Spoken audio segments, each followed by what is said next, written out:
Salut tout le monde. Alors, les macros avec arguments optionnels. On a déjà vu dans cette vidéo comment créer des macros avec arguments, mais il faut savoir qu'on peut aussi rendre les arguments optionnels avec des valeurs par défaut. Pour cela, on va importer le package xparse pour pouvoir utiliser la commande newDocumentCommand qui est plus robuste et plus riche que newCommand.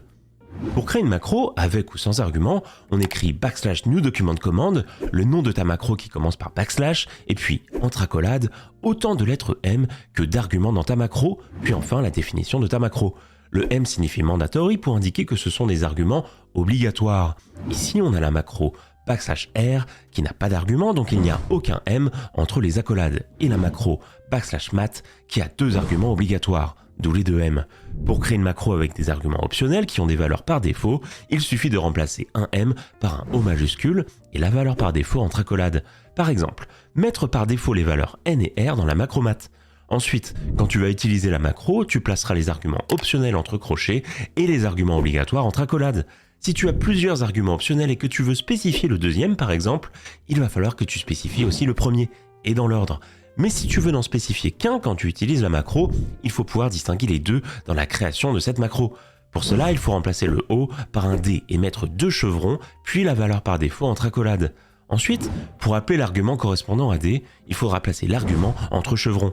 Par exemple, cette macro permet d'écrire une intégrale en précisant 4 arguments différents.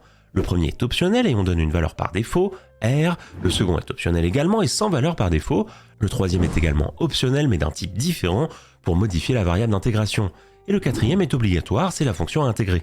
C'est donc très robuste à utiliser car une seule macro te permet d'écrire différentes formules. Pour aller plus loin, tu peux même créer des macros étoilées, comme pour les sections qui ne sont pas numérotées quand tu places une étoile après. Tu dois mettre un S qui signifie star pour étoile dans les arguments à la place de M. Et ensuite, tu utilises la commande if_boolean_tf suivie de la position de ton S entre accolades. Puis de nouveau entre accolades ce que la macro doit faire s'il y a une étoile. Et enfin, toujours entre accolades ce que la macro doit faire s'il n'y a pas d'étoile. Par exemple, pour mettre en valeur un texte, tu peux créer une macro highlight de cette façon. S'il n'y a pas d'étoile, elle mettra le texte en bleu, et avec une étoile, elle mettra le texte en rouge.